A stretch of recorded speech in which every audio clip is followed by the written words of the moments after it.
열왕기하 3장 9절에서부터 12절 하나님이 주신 생명 시리즈 두 번째 시간으로 엘리사 좀 보내주세요. 엘리사 좀 보내주세요 라는 제목으로 말씀을 전할 때 많은 은혜와 도전을 받으시길 간절히 소망합니다.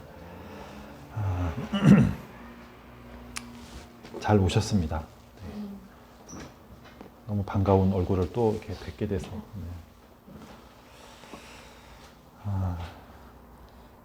하나님이 우리를 불러주셔서 이것 가운데 온 것을 우리가 그렇게 여러분들이 좀 믿을 수 있기를 바라요. 내가 뭔가 결단을 했기 때문에 이 자리에 나오기 그 이전에 하나님이 나를 불러주셨다. 하나님이 나를 인도해 주셨다. 그러한 언어가 내가 되는 그런 주어가 아니라 나를 인도하시는 주님의 주어로 우리가 그 언어부터 바뀌는 게 이 언어 바뀌는 게 쉽지가 않더라고요. 그런데 그렇게 바뀌면 성경도 그렇게 보이더라고요. 제가 연구소에서 늘 그 하나하나 이렇게 언어, 말, 행동들 그런 거를 바꿀 때 그 언어를 먼저 바꾸게 하더라고요. 근데 왜 그렇게 하나? 이게 1년이 지나서 바라보니까 그러니까 성경이 하나님의 주어로 하나님이 본인 이야기, 하나님의 이야기를 쓰시면서 거기에 필요한 이런 성경 인물들을 한 명 한 명씩 세워놨잖아요. 다윗을 이야기할 때 다윗이 드러나는 것이 아니라 하나님께서 다윗을 통해서 당신이 이야기를 하시는 거고, 바울을 이야기할 때 바울이 드러나는 것이 아니라 바울을 통해서 역사하신 그 예수님을 말을 하는데 이게 내가 그게 바뀌지 않으면 하나님이 안 보이더라고요. 그래서 우리는 내가 이 자리에 온 것이 아니라 주님이 나를 이곳 가운데 불러주셨다.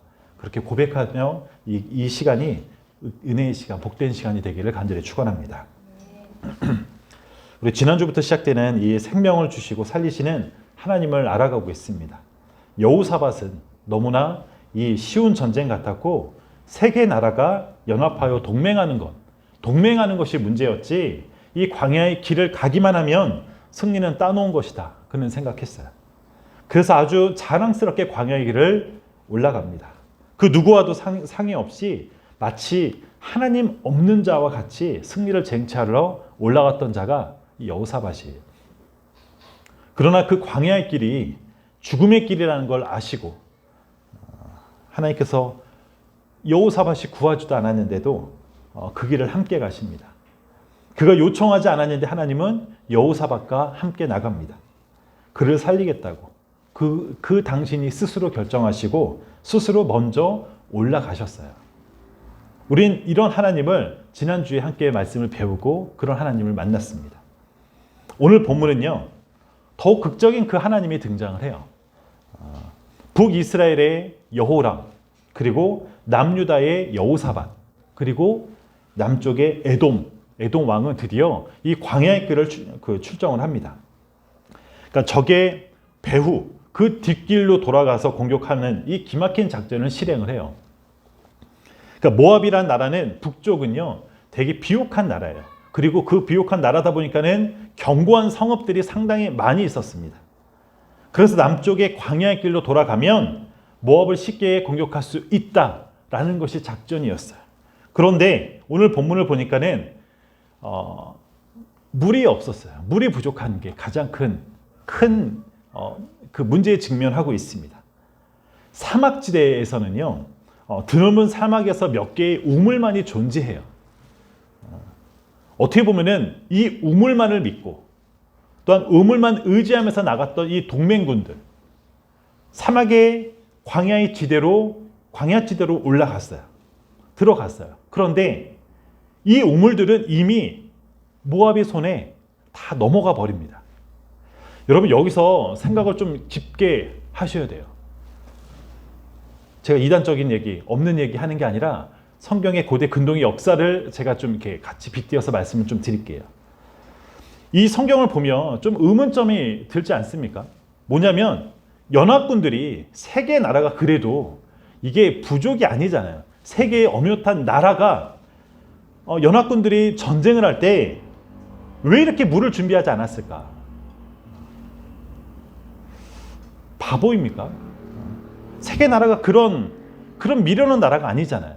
근데 물이 부족한 것을 정말 물을 왜 준비하지 않았겠냐.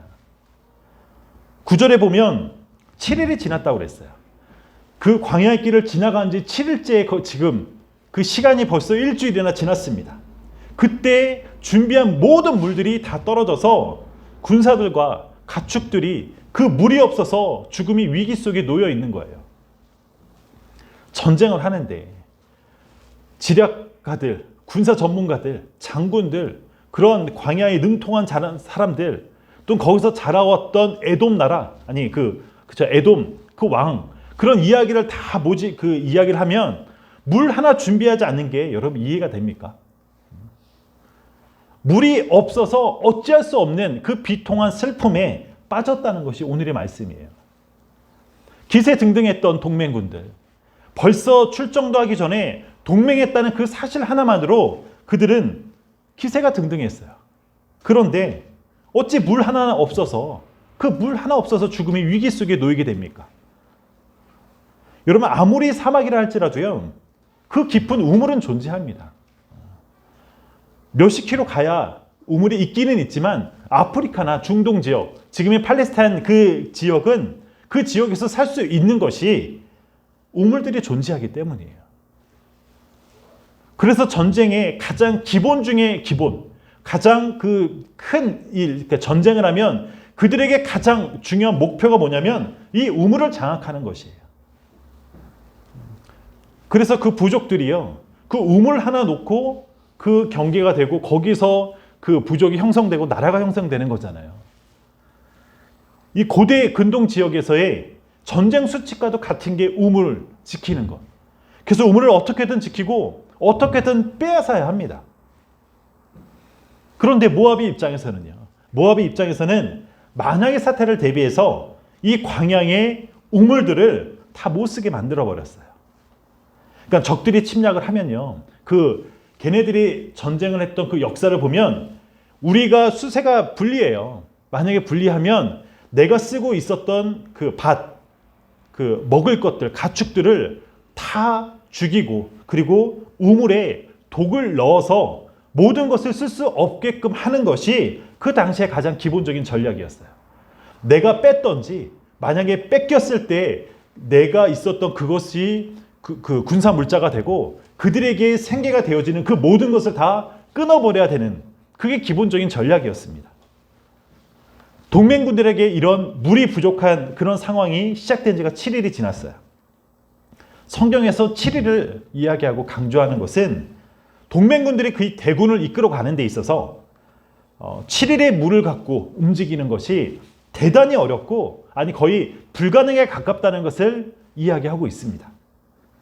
수많은 병사들에게, 그리고 기마병에 있는 그 동물, 이게 식량을 할 수 있는 그런 가축들, 그런 모든 것들이 다 물이 필요한데 2, 3일이 지나면 다 그 물이 끊길 수밖에 없는 것이었어요.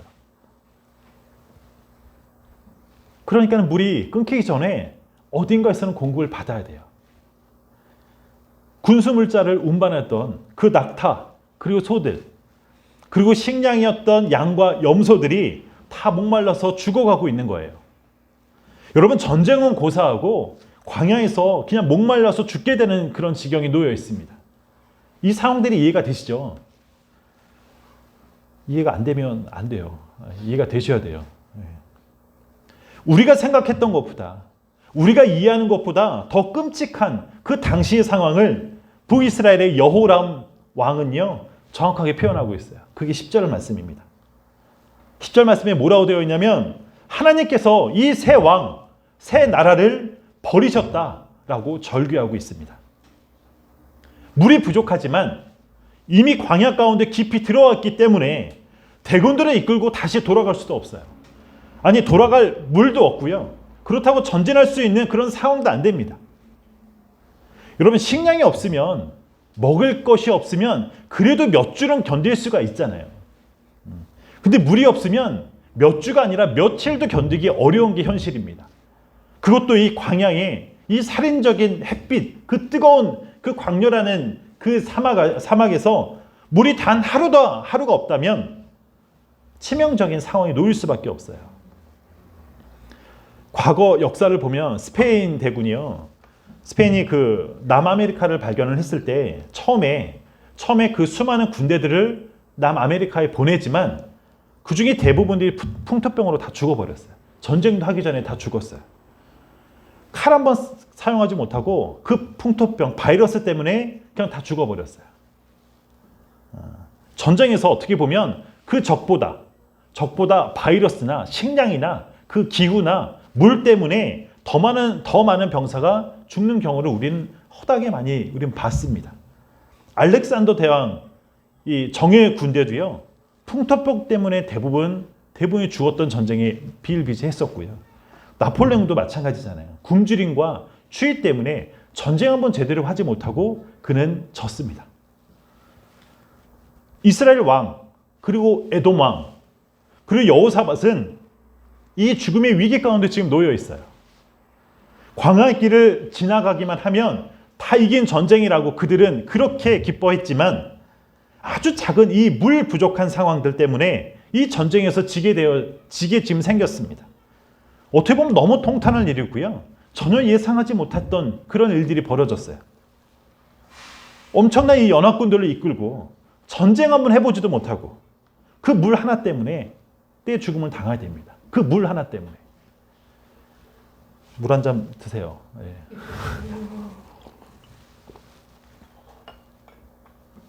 여호사밧의 그 인생을 좀 되돌아보면 그의 인생에서 가장 아찔한 사건들이 지금 이 본문에서 나오고 있어요. 드디어 그가 자신이 전쟁에서 출발할 때 하나님을 찾으러 성전에 올라가지 않은 것을 후회하지만 이미 때는 늦었어요. 여호사밧은 너무나 슬픕니다. 자신이 수년 동안 길러왔던 그 천하무적인 그 남유다의 군대가 이제 물이 없어서 쓰러지고 있어요. 이미 연약한 병사들은 물 때문에 뒤로 뒤처지고 있어요. 물이 부족한 상태에서 우리가 그들이 전진할수록 이 쓰러지는 병사로 인해서 그 군대가 점점점 줄어들고 있습니다. 하루가 다르게 이제 군사가 줄어든 것을 여호사밧이 보잖아요. 이 전쟁은 고사하고 다시 그냥 다 없던 일로 하고 돌아가고 싶은 그 심정이 여호사밧 이 왕의 심정이었을 거예요. 하나님께 묻지도 않고 전쟁에 참여했기 때문에 하나님을 향해서 얼굴을 들 수도 없습니다. 이렇게 새 왕은요, 절망적인 그 상황 때문에, 이 환경들 때문에, 그 물 없는 그 하나 때문에 슬픔이 극에 달하고 있어요. 여호사밧도 이런 기막힌 그런 상황에 슬픔이 몰려옵니다. 여러분, 이런 상상을 상상이나 했겠습니까? 여호사밧이 쓰러져 있는 그 병사들을, 자신의 군사들을 볼 수가 없어서 그는 엎드려요. 그리고 그는 여호와 하나님을 생각합니다. 오늘 말씀의 전환점이 여기서부터 시작이 돼요. 여러분, 여호사밧은요, 그가 할 수 있는 것이 아무것도 없습니다. 본인의 순간적인 실수로 인해서 수많은 병사들이 대신 죽어가고 있어요. 너무 쉽게 생각했는데, 그래서 하나님을 찾지도 아니하고 이 광야의 길로 올라갔는데 나 때문에 다른 사람이 고통을 당하고 있습니다. 그래서 그는 처음에는 나 때문에 이 고통당하는 그 병사들을 볼 수가 없어서 그는 엎드리지만 그 슬픔을 통해서 하나님을 찾게 됩니다. 이제야 그가 놓쳤던 그 하나님을 찾게 돼요. 이 광야에서 고통을 당하고요, 슬픔을 통해서 그 당시에 하나님을 찾습니다. 그게 11절 말씀이에요. 11절 말씀 함께 볼까요? 여호사밧이 이르되 우리가 여호와께 물을 만한 여호와의 선지자가 여기 없느냐. 여호와 하나님께 물을 만한 선지자를 찾습니다. 이 말은요, 하나님을 하나님을 찾았다는 의미예요. 하나님께 나아가길 원한다는 그런 의미의 그 말씀으로 선지자를 찾습니다.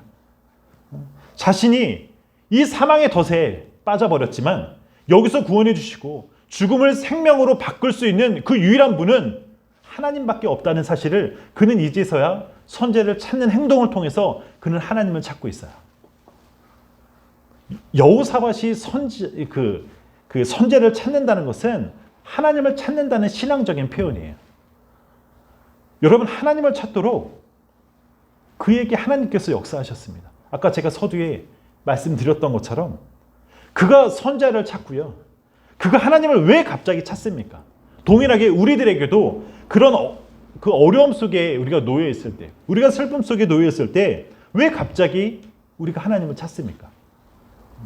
내가 찾고 내가 구하기 그 이전에 하나님이 찾게 하시고 하나님이 구하게 역사하십니다.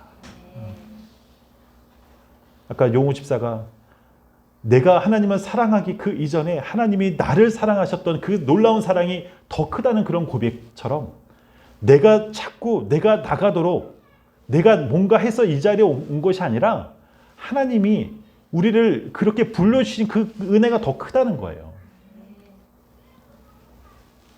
주님이 나에게 해주실 말씀이 있기 때문에 이 예배의 자리를 불러주시고 우리 삶의 주체는 예수 그리스도이십니다. 내 삶의 주체가 내가 되는 언어가 아니라 내 삶의 주체가 주님이기 때문에 내가 나라는 언어를 쓰는 것이 아니라 나를 인도하는 주님이 주어가 되는 그 언어를 쓰는 게 너무나 중요한 거예요.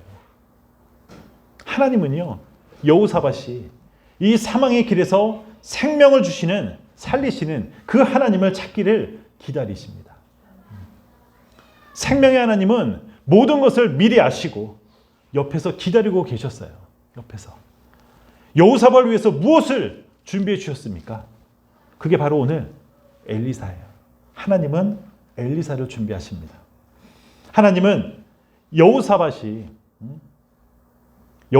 그 떠날 때 엘리사를 미리 동시에 출발하도록 주님께서 역사하십니다. 여러분, 이 본문을 읽으면서 그런 의문점 안 드는가요?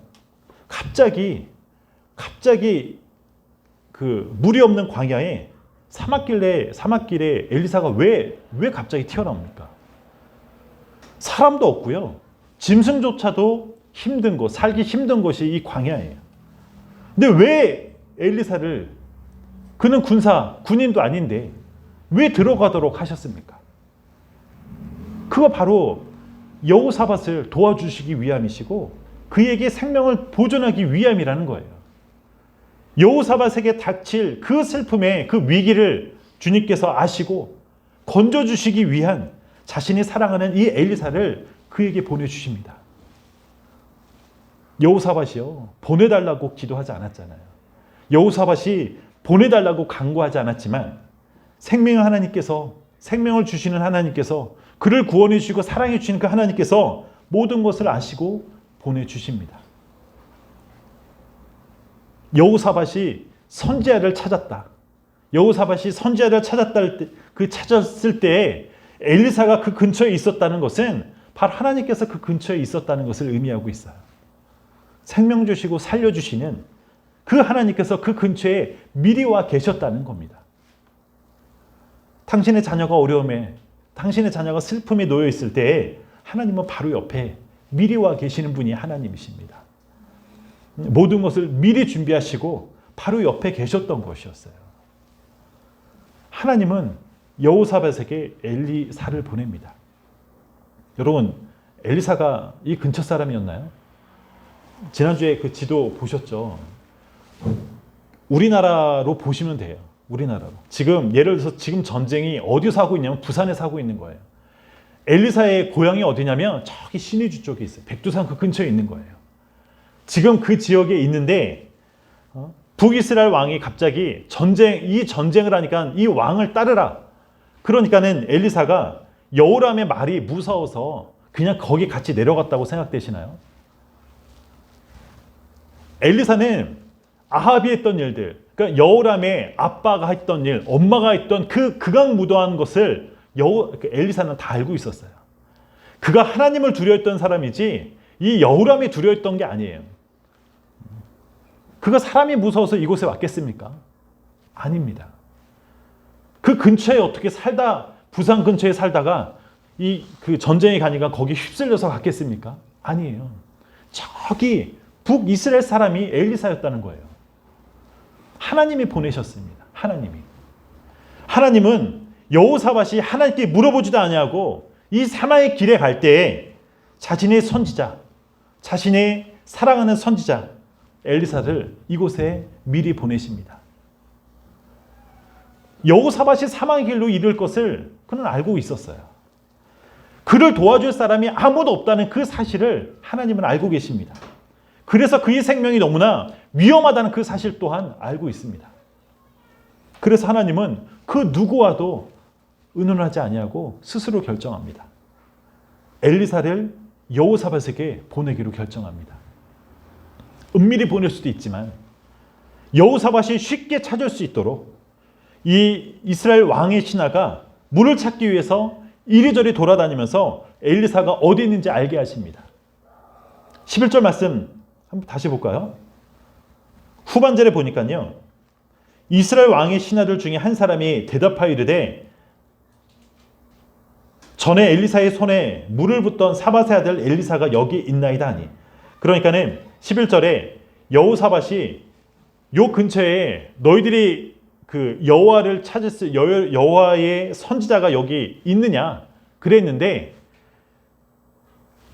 북이스라엘 왕의 신하가 여기 엘리사가 있습니다. 그렇게 말하고 있어요.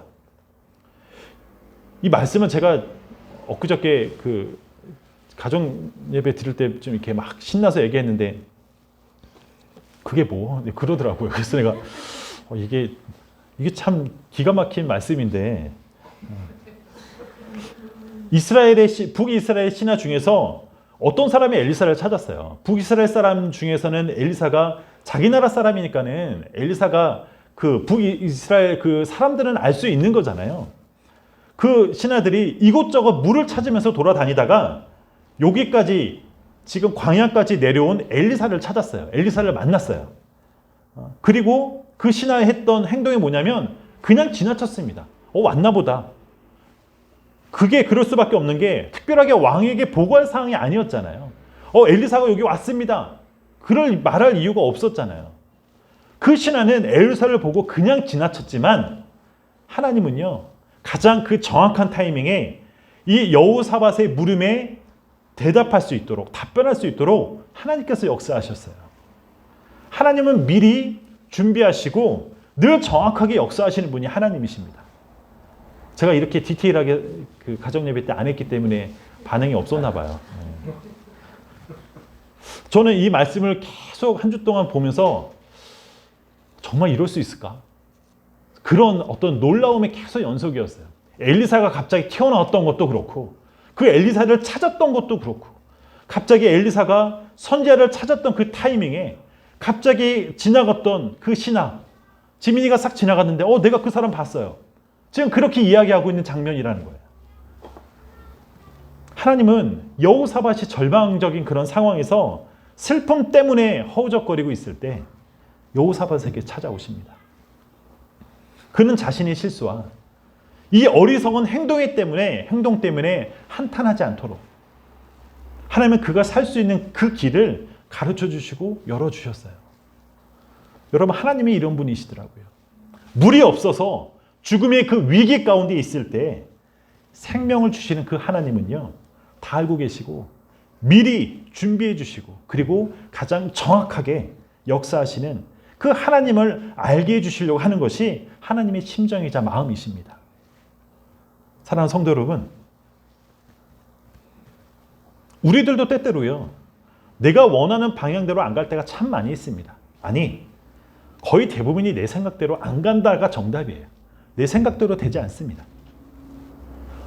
기쁨의 환경보다 슬픔의 환경이 나를 지배할 때가 더 많이 있어요. 바뀌지 않는 그 환경들 때문에 슬픔이 밀려올 때가 참 많이 있습니다. 그때는 우리가 무엇을 할 수 있습니까? 교회 얘기를 잠깐 하면 교회 이제 뭐 임대료도 내고 뭐 어떤 이자도 내고 그러잖아요. 그런데 알다시피 하나님의 은혜로 우리가 들어오는 헌금은 거의 외부에서 들어오는 게 더 많아요. 아이러니하지만 하여튼 이것도 은혜입니다. 근데 이게 1년, 2년이 지나면서 그 은혜가 그 외부에서 오는 것이 더 많아지는 것이 아니라 이상하게 더 이게 줄어드는 게 지금 현실인 거예요. 어떻게 보면 더 기쁘고 더 뜨겁게 나아갈 수 있는 그런 환경들이 조성되는 것이 아니라 때때로 보면은 더 한숨이 나올 때가 참 많이 있습니다. 내가 할 수 있는 것, 과연 하나님이 어디 계시는가에 대한 그런 생각들이에요. 우리가 부흥의 시대에 지금 우리가 직면하고 있는데, 부흥의 시대라고 하면 사람도 부흥을 돼야 되고 물질도 부흥이 돼야 되는 게, 이게 제 개인적인 생각이 아니라 이렇게 되어지는 게 서로 좋은 거 아닌가요? 하나님도 좋고 우리도 좋고. 그런데 내 생각대로 그렇게 만만치 않더라고요. 여러분들은 어떻습니까? 대부분이 하나님을 위해서 내가 살겠습니다라고 그렇게 고백을 해도요, 내 자신을 위해서, 아니 내 자신 멋대로 살다가 어려움에 빠질 때가 훨씬 더 많아요. 하나님께서 시키신 일, 그 사명을 위해서 어려움에 빠진 사람 단도직입적으로 말씀드리면 없어요. 다 뭐냐면 내가 내 가족들 살리려고, 그리고 나의 어떤 뭐를 위해서, 그 모든 주체가 내가 되는 거지, 하나님을 위해 헌신했고 하나님을 주신 그 사명만을 했는데 내가 어려움에 빠졌다? 그렇지 않더라고요. 하나님을 열심히 믿는 것도 아니고 자신의 힘으로 이런 문제들을 해결할 수 있는 그런 처지도 안 됩니다. 내가 혹시 그런 문제에 직면해 있다면 한번 생각해 보세요. 내 힘으로 그 문제를 해결할 수 있는 힘도 없고 능력도 없습니다. 그렇다고 또 내가 주님만을 의지하지도 않아요. 그런데 내 마음속에 하나님이 주신 생각이 뭐냐면, 자신만을 믿고 자신만을 의지하고 하나님 당신만을 생각하도록 역사하시더라고요. 나는 그렇게 살지도 않고 내가 그렇게 하지도 못하는데 내 안에 드는 생각이 뭐냐? 하나님만을 믿으라는 거예요. 하나님만을 의지하라는 거예요. 하나님을 생각할 수 있게 주님께서 그 생각을 부어주십니다. 내가 그렇게 살지 못해서 괴로워할 때마다 우리 주님은 그래도 당신을 믿고 당신만을 의지하고 그런 생각들을 계속 부어주신다는 거예요. 내 삶에 부족한 그 부족을 뒤돌아보면 그런 인생 사는 것이 아니라, 나에게 생명의 주관자 되고 내 삶의 주관자 되어주신 그 예수 그리스도를 바라볼 수 있도록 나를 인도해 주시더라고요. 이게 때때로 미안한 마음 때문에 숨고 싶을 때 우리 주님이 우리들에게 주시는 그 은혜이며, 우리 주님이 우리들에게 주는 그 주님의 사랑 아닙니까? 내가 지금 잘 살지 못하는 것에 책망하는 것이 아니더라고요. 너 왜 그렇게 살았니? 그렇게 책망하시는 것이 아니더라고요. 당신을 의지하고 주님을 의지하고 의지하지 않는 것에 대한 그런 책망하는 것이 아니라, 우리 주님은 당신만을 바라볼 수 있게 만들어 주십니다. 그게 주님의 계획이시고 주님의 그 마음이십니다. 여러분, 생각을 부어주시는 분이 누구십니까? 그 광야의 길에서, 그리고 슬픔을 통해서 주님을 생각나게 역사하시는, 바라보게 하시는 분이 바로 예수 그리스도라는 사실을 여러분들이 믿을 수 있기를 축원합니다. 내 삶이 엉망이 되고요, 내 삶이 부족하고요, 내가 누군가에게 도움조차 받을 수 있는 자격 조건도 없고, 또 내가 그렇게 할 수 있는 용기도 없을 때 내가 과연 그런 상황에서 여러분들 하나님을 찾을 수 있습니까? 여러분, 죄송하지만 우리들의 믿음은 그렇지 않아요. 찾을 수 없습니다. 내가 좀 뭔가를 해야 교회 안에서도 떵떵하게가 좀 말이 좀 그러네요. 내가 뭔가는 자격적으로 갖춰야 하나님을 더 찾을 수 있고, 내가 이렇게 부족하고 누구한테 도움조차 받을 수 없는, 어떻게 보면 패배자 인생을 살고 있다면 그 상황에서 우리는 하나님 찾을 수 없어요. 그런 믿음이 우리는 없습니다. 단언코 없습니다. 그러나 나를 사랑하시는 그 주님이, 나를 구해주시고 나를 생명 주시고자 하는 그 예수 그리스도가 광야에 들어간 그 아들을 위해서 찾아오셨어요. 그 아들 살리겠다고 찾아오셨습니다. 여호사밧 여호사밧 살리겠다고 광야 가운데 여호와 하나님께서 찾아오셨어요. 나는 메마른 땅에 내가 혼자라고 생각되어질 때, 그래서 슬픔 속에 빠져 있을 때에 우리 주님이 바로 내 옆에 계셨다는 사실을 내가 슬픔에 빠져보니까는 보여지더라고요. 나의 생명을 건져주시기 위해서 내 옆에 계신 주님, 나를 위해 언제나 일하시고 역사하시는 주님. 여러분, 이것이 복음입니다. 이것이 성경에서 말하는 복음이고 성경에서 말하는 우리가 만나는 예수 그리스도이십니다. 우리 주님은요, 내가 주님 뜻대로 살지 못해도, 삶에 실패한 그런 사람이라 할지라도, 아니 주님을 찾지 못했던 그런 자라 할지라도, 그래서 내가 그 사망의 길, 죽음의 길로 간다는 것조차도 미리 아시고 준비하시고 기다리시고 내가 주님을 찾도록 그런 마음으로 역사해 주시는 분이 바로 우리가 믿고 있는 예수 그리스도이십니다. 여러분, 슬픔이 있는 그 환경 속에 우리 주님은요, 주님을 바라보고 주님을 구할 수 있는 그런 마음을 주님께서 허락해 주셨어요. 찬송가 91장 보면 슬픈 마음 있는 사람 찬양 아시죠? 근데 거기 찬양의 가사 보면 슬픈 마음 있는 사람 예수 이름 믿으면 영원토록 변함없는 기쁨 마음 얻으리. 이 찬송가 가사가 되게 이 성경의 말씀을 더 압축되어진 거거든요. 그래서 내가 은혜가 되지 않으면 찬송가의 가사, 이 멜로디를 빼고 가사 속에 은혜 받는 경우가 참 많이 없어요. 그런데 어느 날부터는 이 가사 하나하나가 보여지더라고요. 느껴지더라고요. 아, 이 슬픈 마음이 있는 내 마음 가운데 주님께서 내가 예수로 인하여서 기쁜 마음으로 바꿔주시는 이 놀라운 기쁨의 찬양이 찬송가 91장이었더라고요. 그리 아니하실지라도, 이 찬양도 많이 아시죠? 내 눈에 보이지 않는다 할지라도, 내 생각과 다르게 역사한다 할지라도 주님을 찬양하기 원합니다. 주님이 가장 정확한 타이밍에 엘리사를 보내십니다. 우리는 잘 몰라요. 아무리 이렇게 들어도 우리 월요일날 되면 똑같이 그냥 난장판으로 사는 게 우리들이에요. 당장의 기쁨을 찾는 것이 우리들이지만 나에게 가장 정확한 타이밍에 그 타이밍을 아시는 분이 주님밖에 없습니다. 이 변함없는 사실이 있는데도 불구하고 또 우리는 당장의 엘리사를 찾습니다. 내 삶에 업그레이드를 시켜줄 수 있는 그런 엘리사를 찾아요. 제 오늘 말씀의 제목이 엘리사 좀 보내주세요잖아요. 제 심정이었어요. 우리는 당장에 엘리사를 보내달라고 소리칩니다. 그런데 주님은요, 나에게 주님을 찬양할 수 있고 또한 그 주님을 생각할 수 있는 그 마음을 부어주십니다. 마음을 주시고 생각을 주시는 분이 생각할 수 있게 주시는 게 바로 엘리사였더라고요. 내 관점에서는요, 나에게 도움을 줄 수 있는 사람, 나의 어려움을 물질로 채워줄 수 있는 사람, 그 환경을 열어줄 수 있는 것이 엘리사였는데 그게 아니었더라고요. 그게 내 안의 착각이었더라고요. 주님을 바라볼 수 있게 하고 주님을 생각할 수 있게 하는 것이 바로 엘리사입니다.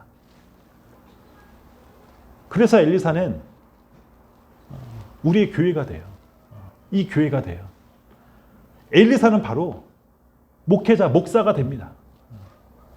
그리고 엘리사는 바로 여러분들, 성도님들이 되는 거예요. 엘리사는 저 뒤에서 놀고 있는 사랑이하고 은찬이가 되는 거예요. 엘리사는 광야의 길이 되어지고 또한 엘리사는 슬픔이 되어집니다. 왜요? 그 모든 것들을 통해서 주님의 생각나게 하시고 주님을 알게 하시고 기도하게 하시기 때문에 나는 나에게 도움을 줄 수 있는 그 엘리사를 찾지만 주님은 주님을 볼 수 있는 엘리사를 보내주십니다. 이 놀라운 사실을 여러분들이 꼭 기억하길 바라요. 나는 끊임없이 하나님 도와주세요, 도와주세요. 그 엘리사를 찾아요. 하지만 주님은 기가 막히게 내가 도와주는 것을 역사하시는 것이 아니라 주님만을 생각할 수 있는 그 엘리사를 하나님께서 보내주십니다. 다 주님을 바라볼 수 있게 생각을 주시며 역사하십니다. 우리 삶을 되돌아보면 그렇잖아요. 우리들의 문제들이 직면하고 있어요. 권사님이 집이 안 나가서 그런 여러 가지 상황이 있을 때 우리가 은연중에 구하지 말라라고 하지만 우리 생각들은 다 거기 쏠려 있어요. 쏠려 있는 것도 안 돼요. 우리는 그렇잖아요. 당장의 어려움이 그걸 하고 있지만 주님은 그 문제를 해결하는 것이 아니라 그런 문제들을 줘서 아예 주님을 생각할 수 있게. 근데 나는 그것이 엘리사이고 내 도움을 줄 거라고 생각하고 그렇게 기도했는데 주님은 그 문제 자체를 주신 것이 바로 주님을 알게 하고 생각나게 하고 고백하게 하신 그 주님의 놀라운 역사이자 방법이었습니다. 나를 위해 나를 위해 일하시는 주님을 우리 함께 찬양하기 원합니다. 나를 위해서 언제나 일하시고 주님을 생각나게 하시는 그 놀라운 주님을 찬양하며 나갈 수 있는 여러분이 되기를 간절히 축원합니다. 우리 함께 찬양으로 영광 드리도록 하겠습니다.